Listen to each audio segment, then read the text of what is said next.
So if you scroll back to some of the beginning episodes of the podcast when we launched last September, Mark was actually, I think you might have been my first guest. Yeah. And we talked about nutrition in both acute and persistent concussion because it's a question that we get asked a lot.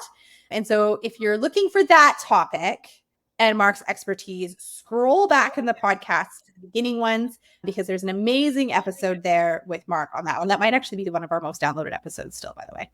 But Mark's coming back to join us today.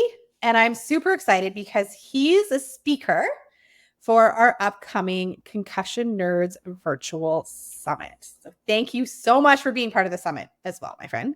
Yeah, thank you. I saw the list of people. And so, right, I'm stoked. Like in the beginning, when I started planning the summit, I was like, I was like, what if I can't find people who want to be part of this? You know, that like that voice sometimes that creeps up that you're like, okay, like just shush. Yeah. Yeah. Because I know I have amazing colleagues like yourself who the passion you have for this space as well. Like, I know you love to show up for people and you have such a wealth of knowledge and expertise. And I was like, okay, I obviously know people in this space who want to pour into other people. Yeah. And you are one of those humans. And so Mark is actually going to be speaking to the healing journey track. And I remember when you first shared, like, it's kind of like your tagline, right? Yeah. So when Mark first started posting this tagline, so this is the name of this presentation, I was like, that's amazing. I absolutely love it. And so for the summit, and I know dear to your heart, Mark is going to be talking about being healthy on purpose. Mark, can you introduce yourself a bit more to our new listeners who haven't met you in our podcast before and maybe don't follow you on social media yet?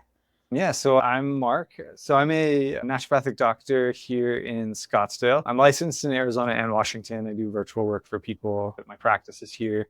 My clinic is a complete concussions clinic as of the last year, which has been kind of fun to connect with different people that way. And yeah, so I don't know, where do I want to go with this? I'm also Carrick trained. I don't know, but I don't take myself too seriously, I guess you can tell.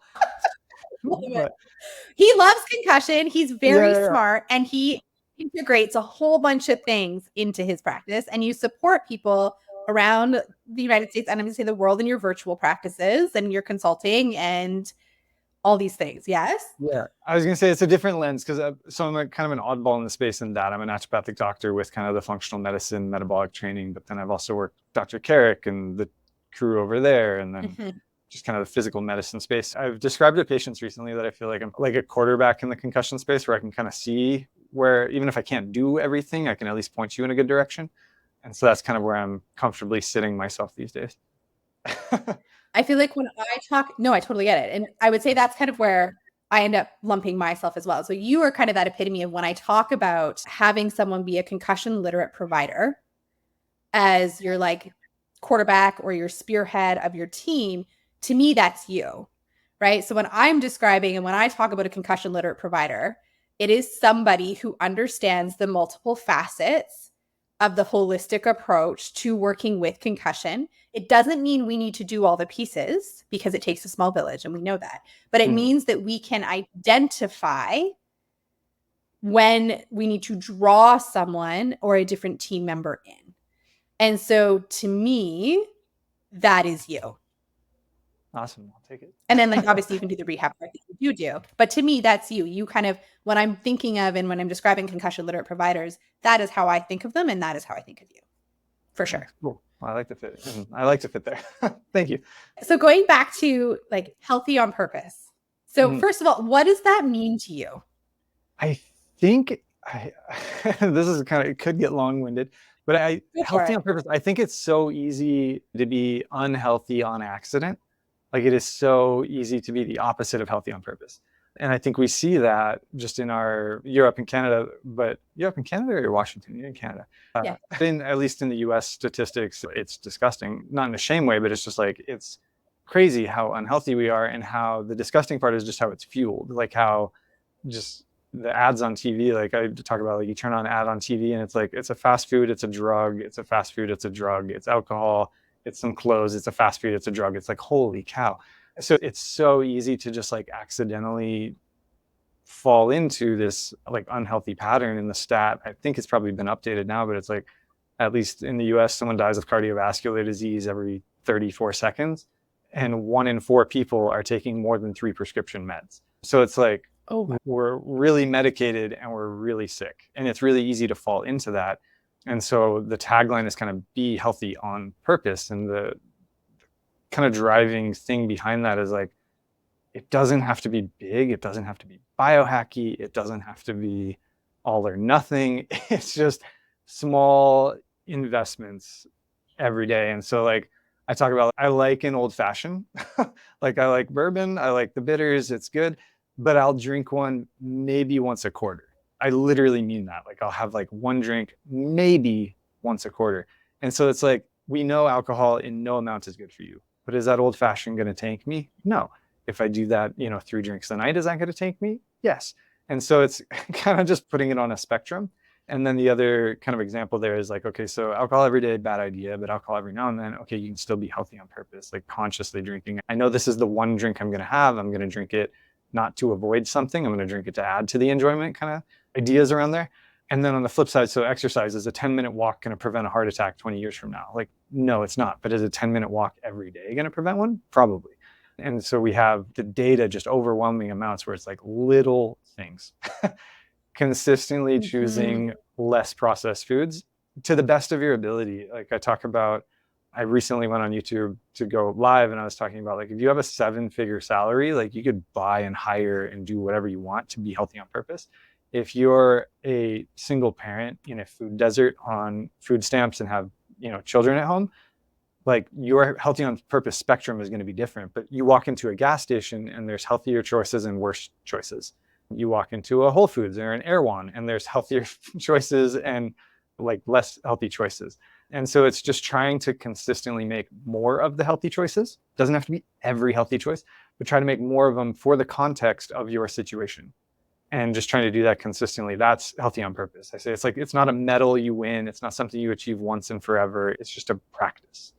And so that's, I we could love go in a that. million directions from there, but that's kind of my scattered Yeah. thoughts.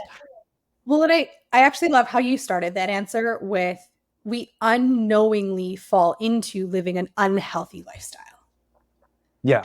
right? Like it's not a conscious choice. Like I'm going to live unhealthily. Like no one makes that decision, Yeah. right? And like you said, with what we are bombarded with in our society today, with truly the lack of education we get in practices that will support our health. I love how you started that we unknowingly fall into these unhealthy patterns. And until something happens in our life that then makes us pause and reflect on these things, we could keep going that way and not realize that is a massive contributing factor to like cardiovascular disease down the road, right? Yeah.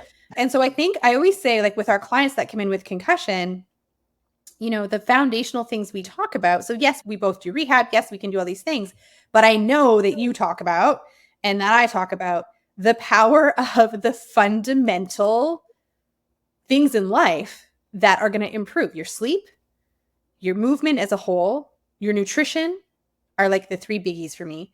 And then I also say like your social community and your like support community, right? Like the data on like loneliness and depression right now too is crazy. No.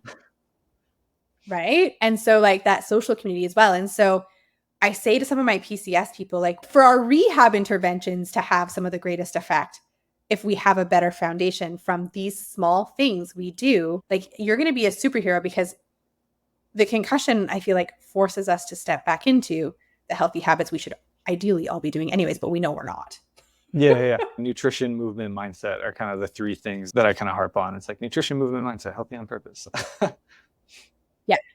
Well, and I think too, like the topic, I think people are so sick of hearing, when I bring this up in my concussion mini school calls, I'll be like, so how many people are tired of hearing the word mindset? And every hand goes up. It's like, but let's talk about mindset. Let's talk about what this actually means in the bigger scale. Let's talk about how it's important because I believe people are like, well, I've done courses or I've done mindset coaching. And I'm like, super cool. It never stops. It never stops. Yeah. Right. Like we are continuously learning how to love ourselves. We're continuously learning how to reframe scenarios. We're continuously learning how to grow and evolve as a human. And so I always love that like this work, the foundational work we do, this isn't to like, okay, I've done it. I've earned my badge of living healthy on purpose. Like, Yeah. done, check mark. It's like, no.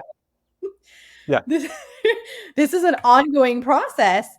And given a chapter, I'm going to say, given different chapters of your life, some things need to ebb and flow.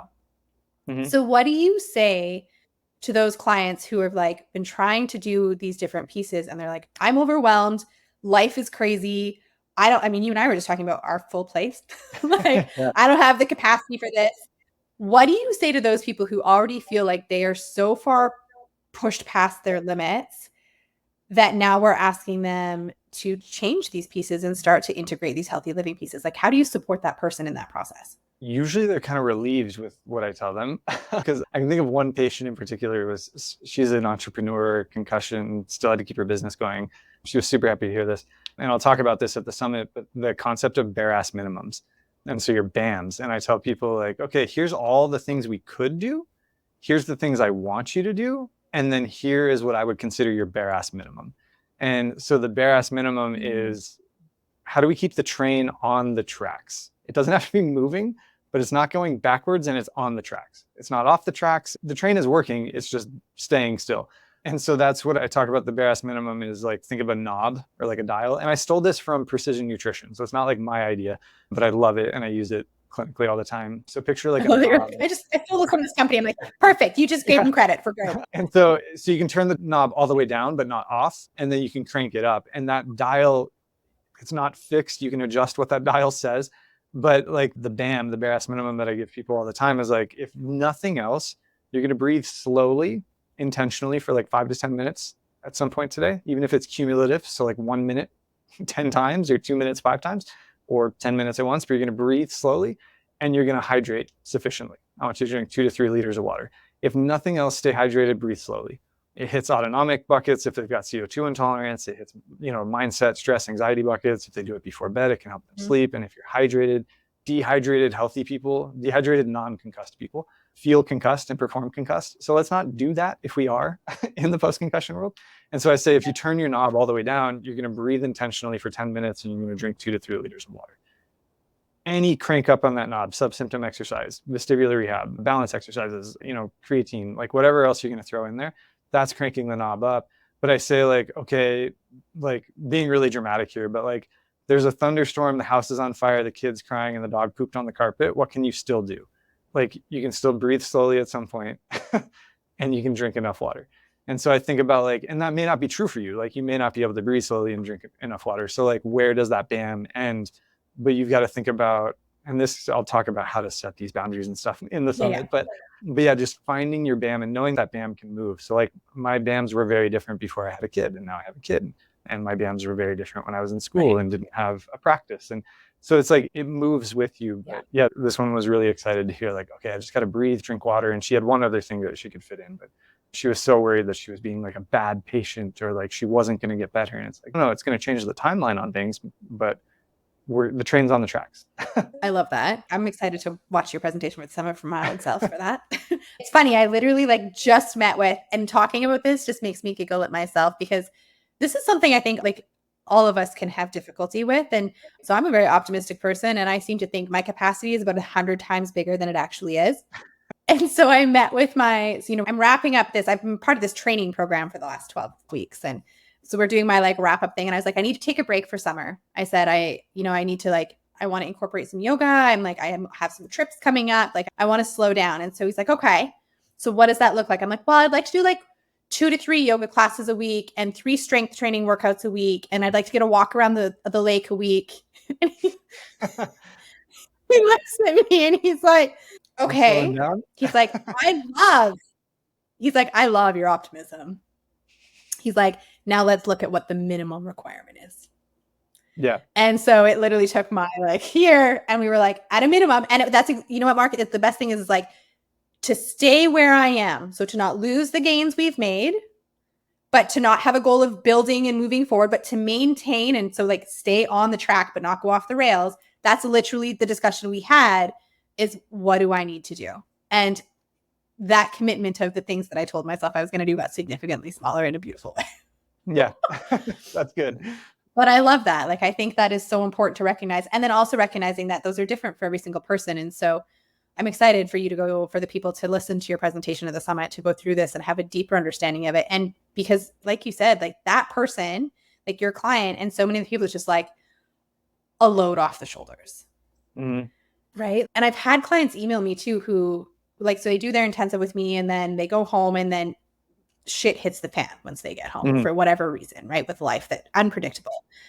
And we do their check-in call and it's like, and more than once, like, I'm so sorry. Like, I haven't done something. I'm like, don't apologize. Yeah. Like, when life happens, we need to pause, step back, and reevaluate the scenario we're in. And so again, I love this concept that you're using and I love that you're working with your clients because it's like it provides that framework too when you need to step back and do that reevaluate. How do you look at that? We don't want shame. There's no reason for Yeah. shame. There's no reason to feel guilty. We do what we can when we can do it Yeah. and I like just to kind of pour tell, into it. oh, I was going to say, I like to tell people who apologize to me. I'm like, one, don't apologize. I'm not your teacher. There's no grade for this. It's literally just like, how can we make this work for you? And so one of the questions I'll ask people at the end of the visit, depending on their face and kind of where they're at, because I know it can be a lot to hear different information and just have that they're like different examination. So I'll be like, okay, so are we overwhelmed, underwhelmed, or whelmed? And they usually get a chuckle because they haven't heard whelmed. And then I try to figure out like, okay, you're underwhelmed. Why? Like, what do you want more? What does more look like? Can we talk about that? If they're overwhelmed, okay, what can we peel back? What would feel doable for you? And it turns into sort of like a motivational interviewing type thing there. But yeah, I usually ask like, I tell people you're not getting a grade for this. And then are you overwhelmed, underwhelmed? I love that. Well, and I think, and I'm sure you see it in your practice too, because I know you work with acute, but you also work with individuals who have persistent concussion. And our clients on persistent concussion, like the ones that reach me and the ones that I know are reaching out to you, like we're not the first provider they come across, right? I Like, talked to someone this morning, saw 70 providers before seeing me yeah, across 3 different countries, which is wow. crazy, right? Mm-hmm. Like I have a client coming next month from Holland for rehab to Canada. Mm-hmm. And it's like, we have those providers where like you're number 40, 50. And with that, and I'm sure you hear it, come the stories of like the shame and like the terminology and the like just the languaging that they've experienced through their journey that they feel that need to apologize. And it like, I don't know about you, but like when I hear some of the stories, because I always like to say, like, people go into healthcare because we want to help people. Like, Mm-hmm. Yeah. and I always want to give every clinician the benefit of the doubt. But then you hear some of those stories and you hear the shame that our clients are carrying because of the medical, literally the medical trauma they've experienced through their process of 70 providers. Mm-hmm. And it's like, you know, there's such a big piece of making that client feel validated and seen and heard. And I think you do that in a really beautiful way that makes your people feel safe. And so I just I'm think like, so. sometimes I am blunt, but it's like love. Yeah. But there's sometimes I say to them, like, and I have said to clients too, be like, and I'll say it, like, I'm going to be blunt and like, please know this is coming from a heartfelt place, but, and then Yeah. I say what I'm going to say.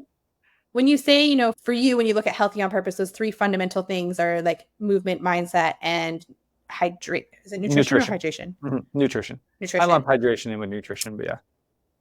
Yeah. Are those domains things that you like? Will you work on those 3 areas with your clients? Like, how do you build out like a comprehensive plan for it? Do you coach them through it? How does that work for you in your practice and helping them be on Yeah, purpose? so I go through a flow. Those things are sort of just sitting in the back of my mind, just as like almost like a lens or like a filter. I'm kind of going through as like in the intake, patient intake, I'm getting a little bit of like a little bit of diet information. Do you have foods that you love? Do you have foods that you avoid? Meds, supplements, exercise, sleep. Do you snore? And, you know, we get into the fun stuff. How many bowel movements do you have? What do they look like? All the fun stuff. All the things. I just had to fill one of those So forms out for my naturopath yesterday. yeah. I was like, what number is you? They're like, what number? Bristol stool. So I kind of go through that in the beginning. The initial visit, just because it can be so overwhelming, of like, okay, let's just get a history of the concussion. Let's do a neuro exam. Depending on what that looks like, let's do a VOMS or let's do orthostatics or let's do, you know, whatever. That can be overwhelming in and of itself. So I don't always go into like, now we're going to coach your lifestyle and overhaul everything. So I usually push that off until probably the second visit when we're chatting with people. And that's more, I give them information in the first visit. I'm like, just digest this, do your bands, digest this, look over stuff, ask me questions in between if you need. I'm nutritionally agnostic, vegan, carnivore. I don't care if it works for you, it works for you. I tend to push, like my bias is towards like Mediterranean. We've got the most Mhm. evidence behind it. It's the most socially easy to do. If you want to go out somewhere, you want to cook at home, and your friends cooking, like it just kind of works. But from there, it's just, okay, what does your life look like? And then what's kind of the smallest change that we can make with the highest yield? And so if that's a supplement, awesome. If that's, hey, like I had a guy who, he was from the South, flew out to see me, tons of processed foods, like tons of just like drive-through meals and sweet tea. And I was like, I don't need to lecture you about vegetables or fruits and lean proteins and things, like, He's like, I know. I was like, okay, so what we're gonna do, like, if that drive-through menu has like a salad or like a veggie option, what can you actually pick with, like, mindful of the dressing, mindful of like, toppings and things like that, but what can you pick? And try to include, I said, a fist-sized portion of veggies with each meal. And for every sweet tea you drink, you're going to drink a glass of water. Can you do that? Like, we didn't take anything away. We just added. And it was Mhm. like, oh, cool. With the water, like, Yeah. I'm peeing more and I know I've got to drink my water. So I've been choosing that before the sweet tea, and my headaches are going away. And, oh, I feel full a little bit longer. And so there's just like the things that aren't necessarily concussion related, but will help your concussion. And sorry, Absolutely. total side thought that comes in, but this stuff matters before your concussion. I mean, No, this. so Most concussions are not from sports, and what you bring to the table at your injury is kind of what you're dealing with. And so Mhm. pre-existing, anxiety, deconditioning, migraine, whatever, like whatever you're bringing to the table, concussion highlights it. And so when we're talking about healthy on Yes. purpose, it's no one plans for a concussion. Like, no, I played hockey and I didn't plan for concussions, which is so silly. But it's like they happen whether you like it or not. And so you just, in general, Yeah. I hope you want to be healthy, but especially in the concussion space, it's like healthy on purpose matters almost more, because you want to have a healthy brain before you shake it up and try to recover from it. Yep.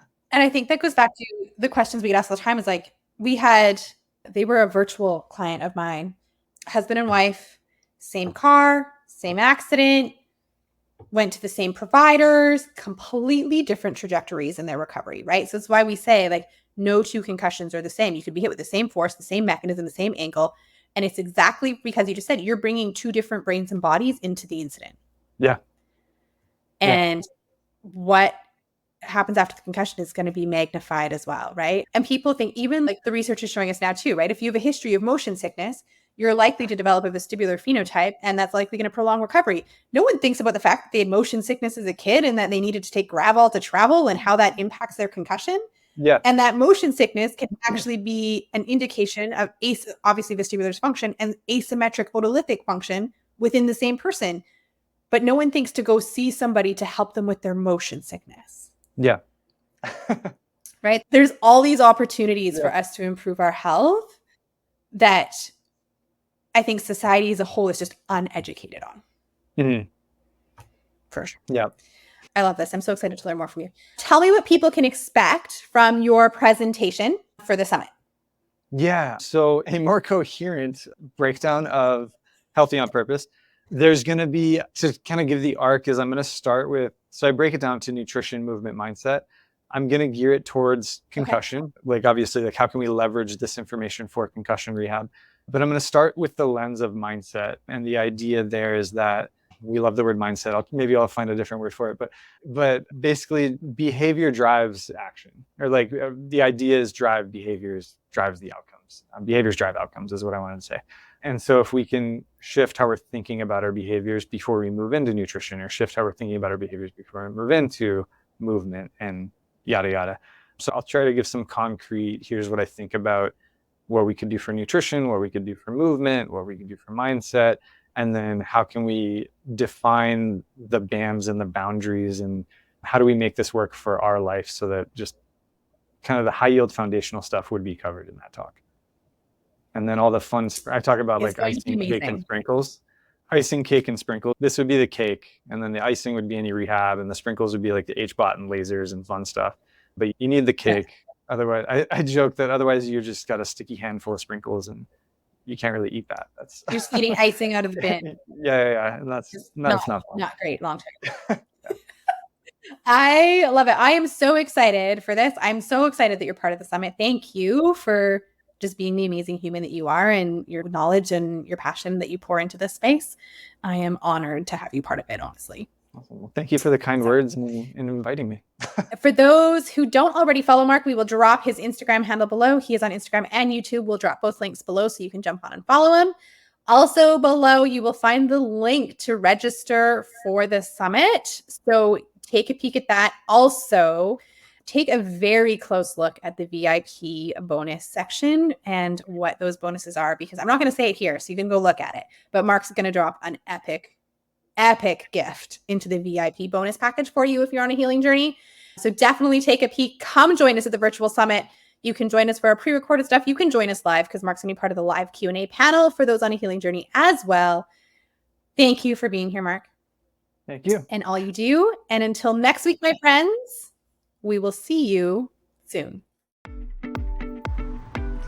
That's today's episode. Thank you so much for tuning in. If you liked what you heard, give us a like, give us a share, give us a tag on Instagram, and please never hesitate to reach out. We love communicating and connecting with you.